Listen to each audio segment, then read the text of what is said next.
Peace in our time. Not in the Middle East. No, that's hopeless. But do we have peace within the Republican Party, especially the MAGA base for President Trump? JD Vance may have just brought that peace together. We'll give you the details. President Trump left the G7 meetings in Canada yesterday abruptly, preemptively, because he needed to get back to Washington, D.C. and assemble his National Security Council, which I believe amounts to Marco Rubio and a Chromebook at this point. I kid, but he does wear a lot of hats there in the national security apparatus. The meeting has to do with potential American involvement, or at the very least, approval and support of the next wave of strikes against Iran's nuclear program. President Trump even tweeted out that the people of Tehran should evacuate. And boy, oh boy, did that cause a bit of a freeway jam in the expressways of Tehran. On Air Force One, heading back to Washington, D.C., Trump engaged with reporters on a couple of issues here, and we're going to unpack them. Here we go. Remember, Iran cannot have a nuclear weapon. It's very simple. We don't have to go too deep into it. They just can't have a nuclear weapon. What specifically is better than a ceasefire? What are you looking for here? And then a real end, not a ceasefire. And then So something that would be permanent. or giving up entirely. Is That's that okay too. Are you close to, or is that possible in like 24 White House? Certainly possible. The complete give up. That's possible, yeah. Mr. Murthy, you've always said that you don't believe Iran should be able to have a nuclear weapon. But how close do you personally think that they were to getting one? Because Tulsi Gabbard testified at March that the intelligence community said Iran wasn't building a nuclear weapon. I don't care what she said. I think they were very close to having it. Are you open to negotiating with the Iranians right now, or do you want to wait? I don't know. I've been negotiating. I told them to do the deal. They should have done the deal. Their cities have been blown to pieces, lost a lot of people. They should have done the deal. I told them, do the deal. So I don't know. I'm not too much in a mood to negotiate. All right, we're going to unpack this again, but let's start with that last part because it was very real. I mean, they got the transparency of this president and just the very real interaction that he has with the media. The fact that the media doesn't like this guy is just, I still won't get over it. The fact that he goes back and just sort of off the cuff has these conversations on the record and is able to just talk like a real human being. And especially that last part, incredibly real, incredibly relatable. Yeah, no, I'm not in the mood to negotiate anymore. They had their chance. They should have taken the deal, and time to watch the chips fall where they may. And let's face it, we've been dealing with Iran for, about 5 decades now. I mean, they've been a terrorist state from literally their first day as a government, the Islamic Republic of Iran, that is, when they deposed the Shah, who sought refuge here in the United States of America. And then they took our hostages and seized our embassy. And it's kind of been downhill from there with these guys. We're the great Satan. They want to remove us from the planet, and they want to remove our allies from the planet. When we had the incursion into Iraq and deposed Saddam and his Ba'ath regime, it was the Iranians who filled that void and that vacuum in that country and ended up killing American soldiers and American Marines for years. They want to kill us. And if they have a nuclear weapon, it's lights out, literally.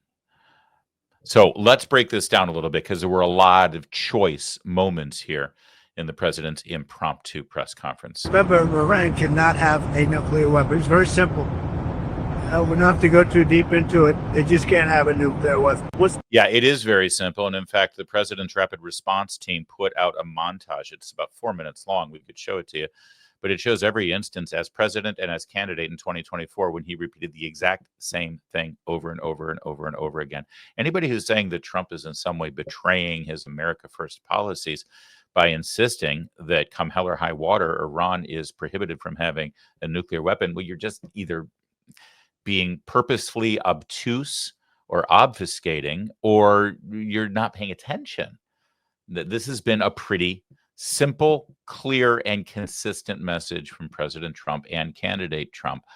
Iran can't be allowed to have a nuclear weapon, period. And that's no different, by the way, from every Republican or every American president's policies for 5 decades. Anybody who wants norms and they want consistency in their presidents, you should be happy that this president is no different than the past several presidents with that simple message and that simple goal. Of course, the devil's in the details on how you actually make sure that that is make sure that we make that happen, that Iran never has a nuclear weapon. And well, the rubber's sort of hitting the road right now. This is where the decision-making process has to actually go forward. And what that decision is, well, that's what we're in the midst of debating. All right, a little bit more from the president last night. Specifically is better than a ceasefire. What are you looking for here? An end, a real end, not a ceasefire, an end. So something that would be permanent. Yeah, or giving up entirely. Is that okay too? Are you close to, or is that possible in the next 24? Why not? Certainly possible. The complete give up. That's possible, yeah. I do love that too. Why not? It's possible. He's always sort of been an optimistic guy, especially when it comes to negotiation. It is the art of the possible. That's the art of the deal. But let's just read between the lines here. What do you want more than permanent? What do you want more than a ceasefire? And he said an end, a permanent end. Does that mean an end to the regime? Not necessarily. What he was saying is an end to the program, to the attempts to obtain a nuclear weapon. But of course, can you trust this regime if they say, okay, we're not going to try to get a nuclear weapon anymore. We're not going to try to enrich uranium. We're not going to try to do anything like that. Why? Why would you believe them if they just say that, right? There's no reason to believe them. So then you get into the trust but verify thing. But we already know that Iran has violated their agreements for non-proliferation. We're going to get into that in just a moment. So what does an end really look like? An end of this regime? Well, they're not going to voluntarily step down and say, okay, we don't want to, bring in a new caliphate and we don't want to be an Islamic regime anymore. And you know what? We Shiites, we had it all wrong. It was really the Sunnis that were correct. So we'll just step down and we'll no, the Ayatollahs aren't going to do that.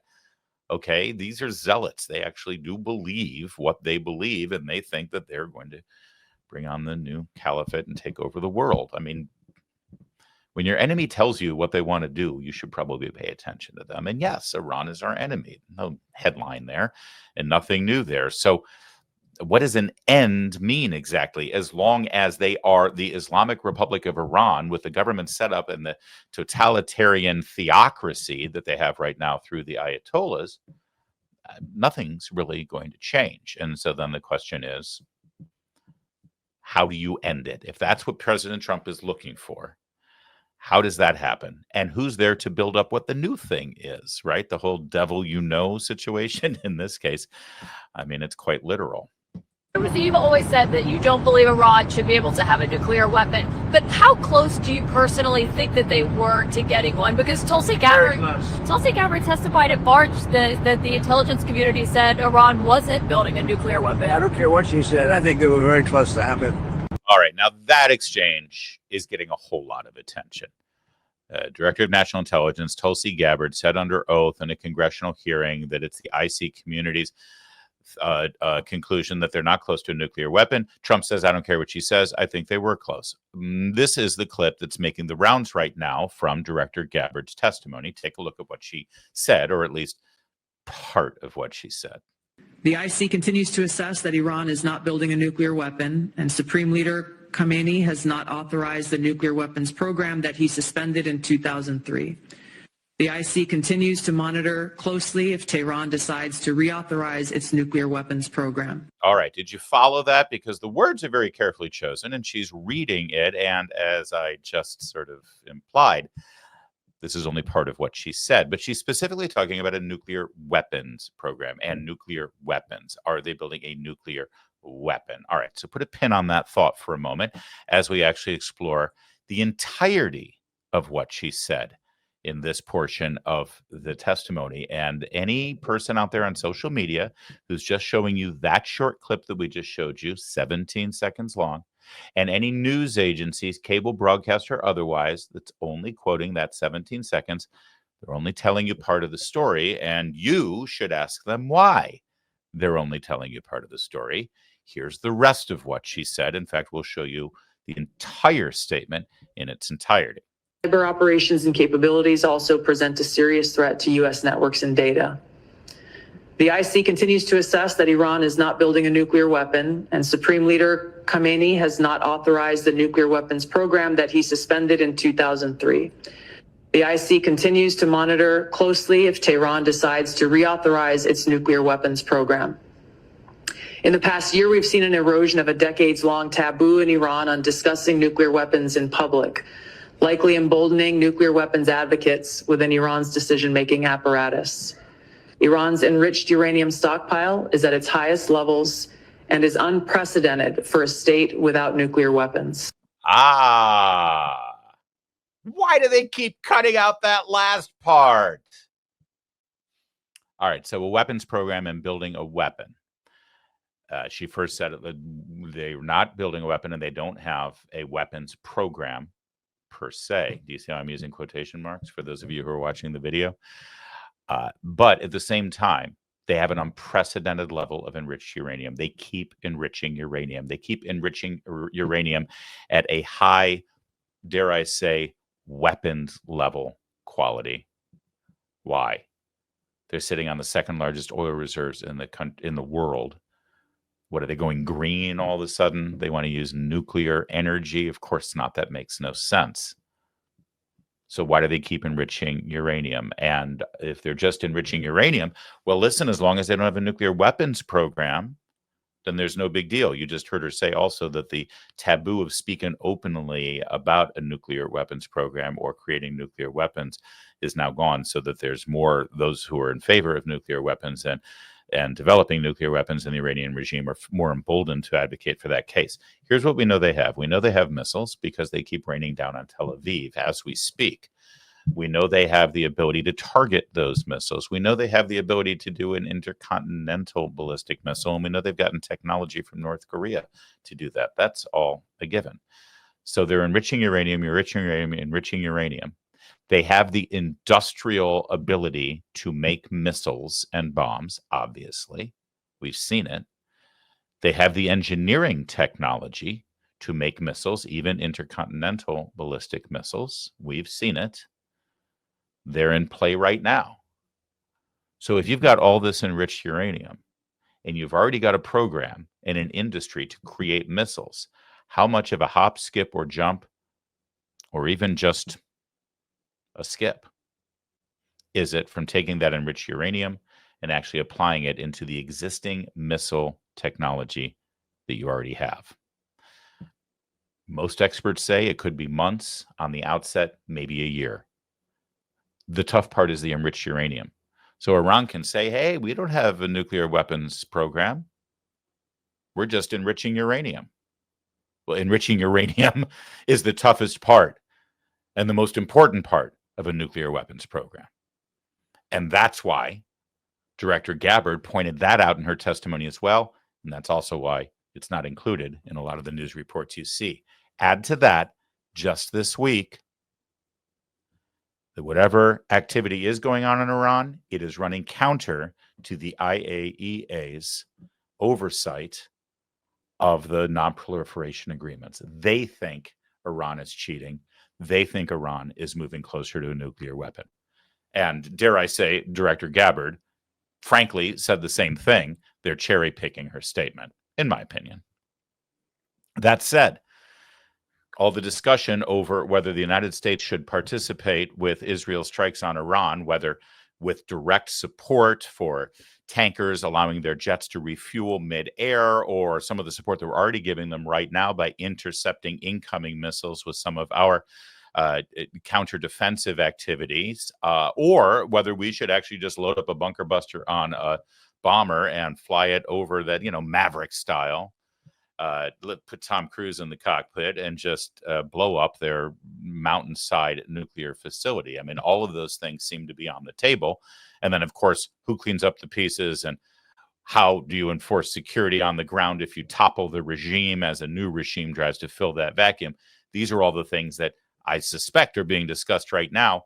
And they're things that are actually creating a bit of a rift within certain factions of President Trump's most important supporters, the MAGA America First sort of coalition. Now, let's face it, the coalition that won President Trump the White House in 2024 was an extraordinary one, from the Robert F. Kennedy Maha types to the strong national security, national defense, traditional Republican conservative types to fiscal conservatives who want to stop the spending and get rid of the waste and get more of a small government approach to things, to the anti-immigration factions who really wanted to secure the borders, to these guys. These guys, the one on the right is Steve Bannon. He hates the deep state and wants it eliminated. And the deep state, in his opinion, is very much connected to the military-industrial complex. And, of course, the guy on the left would be Tucker Carlson, who has a very independent streak and would like the United States government to end most of its foreign interventions, especially military interventions. I think I'm paraphrasing both gentlemen correctly. I can also tell you that I know both of these guys, only worked with one of them in the past, but I know them well. And I can tell you that up until this moment, I never thought I'd see what you're seeing on the screen right now. Because in my personal interactions, which understandably for the gentleman on the right ended about 10 years ago, but for the gentleman on the left, I've had an ongoing relationship with him, and we trade text messages once or twice a year. I thought these guys hated each other. And I don't think I'm speaking out of school. These guys are not pals, but they have a common interest now. And taking Tucker Carlson at his word, his interest is that he is concerned about President Trump, his legacy, and the effectiveness of his presidency, as he believes it is getting sidetracked by others within his administration and within the America First movement to focus on foreign interventions rather than focusing here at home. Rather than paraphrase Tucker Carlson, I will let him speak for himself. I actually really love Trump. I think he's a deeply humane, kind person. And I am saying this because I'm really afraid that my country's going to be further weakened by this. I think we're going to see the end of American empire, obviously. Other nations would like to see that, and this is a perfect way to scuttle the USS America on the shoals of Iran. But it's also going to end, I believe, Trump's presidency and effectively end it. And so that's why I'm saying this. What do you mean by that? That's coming from you. That's you get. Look, I knew Bush. I knew George W. Bush. We had, family connections to Bush. I knew Bush personally. I still see Bush sometimes, and of course he hates me, and he does because I criticized him on Iraq, and that war is the sum total, from a historical perspective, of his administration. But I knew him, and he had all kinds of plans for the things that he wanted to do. But once domestically, right, to improve the country. Right. And you may agree or disagree, but in his mind, he wasn't just about the invasion of Iraq in March of 2000. Oh, no. He was going to redo Social Security. 100%, he had all types of. He was going to take care of the entitlements issue. And he really thought it was going to work. Yep. And you could laugh at that or whatever, but the point is, the second you get enmeshed in a real war, not a fake, let's go bomb the villagers and declare success, though we don't even have a good track record. Why are the Houthis still there? No, there's a whole other question, right, which is how prepared is the U.S. military for a real conflict? And the answer is totally unprepared. Scary unprepared. I don't think people understand that. But anyway, the only reason I'm saying any of this is because I really, really care. Okay, I'm presenting it, and I'm going to let you decide, because obviously this has become a divisive issue within the Republican commentariat, within the MAGA America First coalition. And I left out another part of the incredibly strong and diverse coalition that President Trump put together for the 2024 election, and that has to do with influencers and podcasters and thought leaders within the digital media. You've got this comedian podcaster, Kevin Smith, who is now calling for Trump's impeachment. By the way, not for any military incursion to Iran, which, by the way, is not impeachable, but because he apparently knew about and didn't stop Israel from shooting missiles at Iran, which I don't think is a president's job. And again, certainly not impeachable. But suddenly you've got calls for his impeachment. You've got Joe Rogan expressing concerns about this and other factors within the Trump presidency. And I guess what I'm saying is, this was such a remarkable coalition that was put together. There was going to be some sort of breakup at some point. There was going to be some sort of splintering over some issues. And you're seeing it. You're seeing it play out in real time right now. Two gentlemen that have very strong followings and very big, loud voices trying to influence President Trump's decisions. I don't think it's working. President Trump yesterday, before he left the G7, asked specifically about Mr. Carlson. Tucker Carlson criticizing you, saying that you were complicit in the war. I don't know what Tucker Carlson is saying. Let him go get a television network and say it so that people listen. And quickly, have you spoken to Zelensky before your bylaws? Yeah, a lot of them. Japan? A lot of them. Could happen. Could happen? Let him get a television network, suggesting that now that he's no longer on Fox News, he doesn't have influence. Well, I don't think that's necessarily fact-based. He still has a lot of influence, but he doesn't have influence at 1600 Pennsylvania, I don't think. Neither does Mr. Bannon. I'm not saying that Donald Trump doesn't care what the various thought leaders within these coalitions think, but I don't think it's going to influence his decision, not on something this fundamental. Again, if President Trump drew a red line, which he did, Iran cannot be allowed to have a nuclear weapon. He can't allow that red line to be crossed. It's not like Barack Obama, who did the exact same thing multiple times in the Middle East and handed Donald Trump a complete and total mess, because Obama would draw red lines and then change his mind, shrug, and go off and do the Jimmy Fallon show. That ain't Trump's style. Also, later on in the day, President Trump tweeted out criticism of Tucker Carlson, calling him kooky Tucker. It's what President Trump does. JD Vance, the Vice President of the United States, who, by the way, counts among his staff members in the Trump administration, one of Tucker Carlson's sons, he took to the X social media platform just about 45 minutes ago and put out a statement. JD Vance, I think, pretty in touch with what's going on with regard to all of these factions and all of these disparate voices. Also, pretty seasoned in communicating ideas and being able to transparently allow people to know exactly where things stand and what's going on. One other thing about JD Vance, unlike President Trump, he has an election or two coming up in his future. Donald Trump does not. And so it may be even more important for JD Vance to sort of get a handle on a coalition that he probably expects, or at least hopes, to inherit. So what did JD Vance say? Could he be the one to sort of bring peace to these warring factions within the MAGA, America First, isolationist, interventionist conflict? Well, let's see what he had to say. JD Vance says, look, I'm seeing this from the inside and am admittedly biased towards our president and my friend, but there's a lot of crazy stuff on social media, so I wanted to address some things directly on the Iran issue. First, President Trump has been amazingly consistent over 10 years that Iran cannot have a nuclear weapon. Over the last few months, he encouraged his foreign policy team to reach a deal with the Iranians to accomplish this goal. The president has made clear that Iran cannot have uranium enrichment. And he has said repeatedly that this would happen one of two ways, the easy way or the other way. Let me pause here for a minute. This is critically important as you were trying to discern whose side you're on. Because I'm with you guys. I like most of these people. I make no secret about the fact that Steve Bannon and I do not get along personally. But I respect his audience and I respect his influence. I do. And I don't want any of the people who are on my side to be warring with each other because, as Andrew Breitbart used to say, we have a common enemy. It's the leftists trying to tear all of this down and destroy all of this. And I'm with my buddy Andrew. Let's focus on them, not on each other. That said, these things happen sometimes. And I got to keep it real here. Vance is right. Trump has been consistent. He has never wavered from this.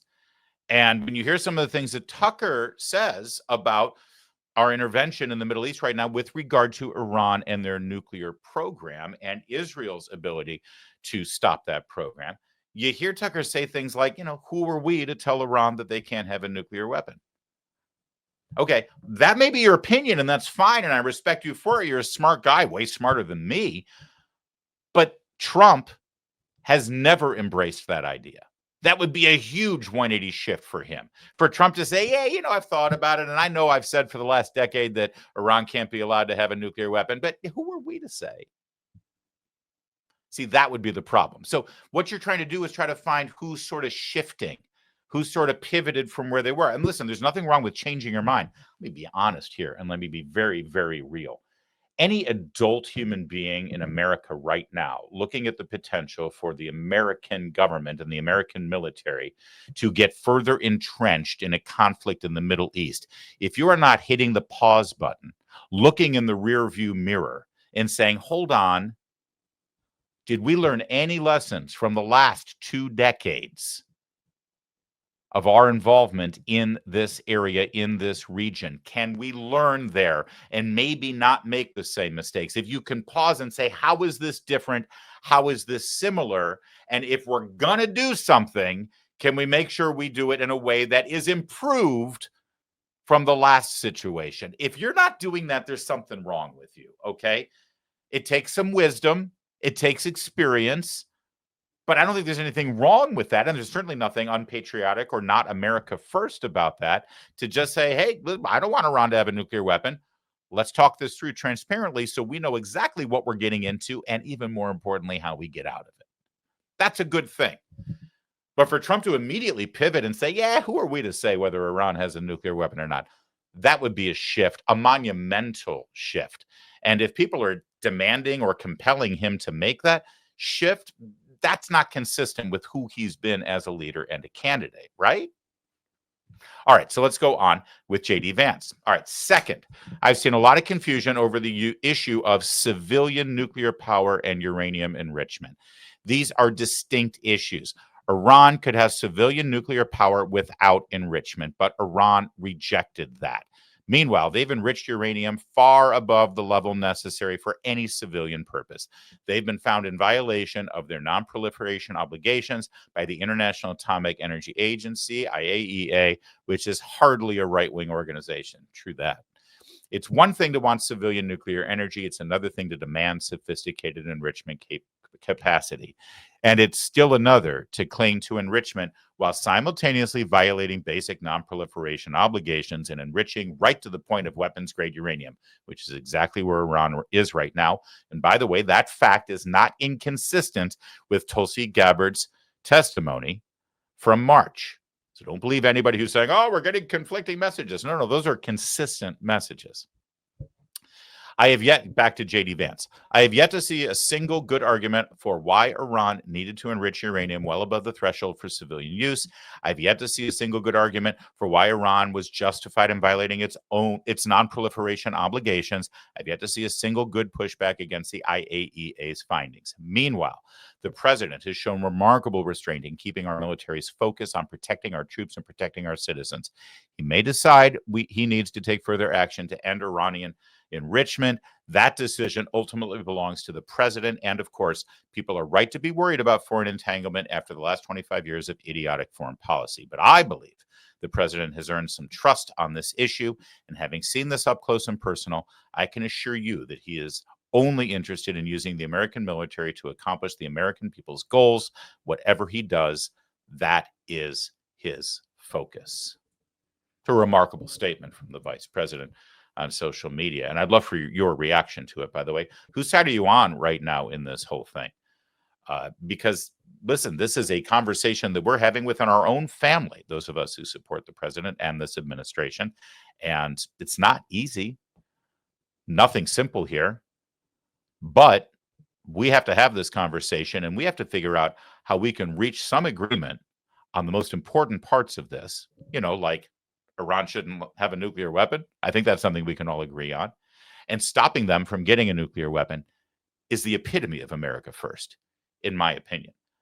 But you tell me. I'm interested if you can let us know in the chat right now or in the comments after the fact. One other aspect of this that I think is worth noting, the whole America first idea. Does America first mean America only?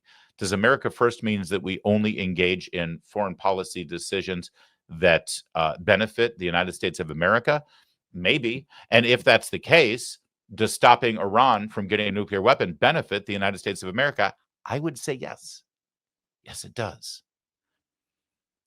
But does America first also mean that we ignore the other countries in the world and we just focus on the problems that we have here at home? Because I assure you, no matter what foreign entanglement, as George Washington warned us of, that we could venture into right now, and we do have a robust foreign policy, foreign involvement, and a robust United States military, the most powerful in the world, whatever venture we engage in, someone can always stand up and say, yeah, but our roads and our schools and our hospitals are nightmares. Shouldn't we fix that first before we go do something overseas? And the answer would always be, well, yeah, you have a point.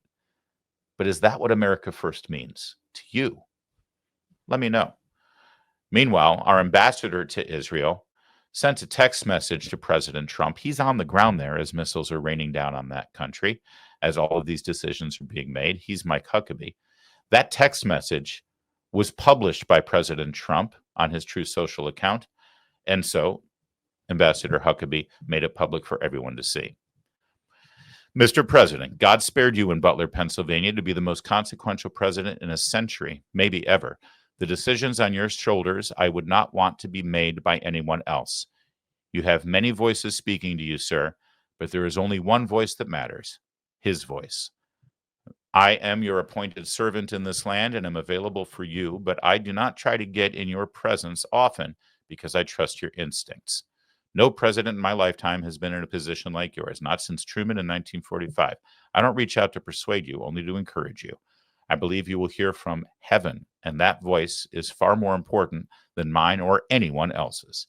You sent me to Israel to be your eyes, ears, and voice, and to make sure our flag flies above our embassy. My job is to be the last one to leave. I will not abandon this post. Our flag will not come down. You did not seek this moment. This moment sought you. It's my honor to serve you, Ambassador Mike Huckabee. And so there we are. We're definitely at a pivot point in American history, a fork in the road. Use whatever sort of cliche you want. But the president has the weight of the world on his shoulders. Oh, there's another cliche. And he's got a decision to make. And it would help if those of us who consider ourselves his base, his solid support, if we downshifted a bit, took a deep breath, and allowed the president to make that decision, knowing that we put him in this place to do just that and to trust in how this process plays out.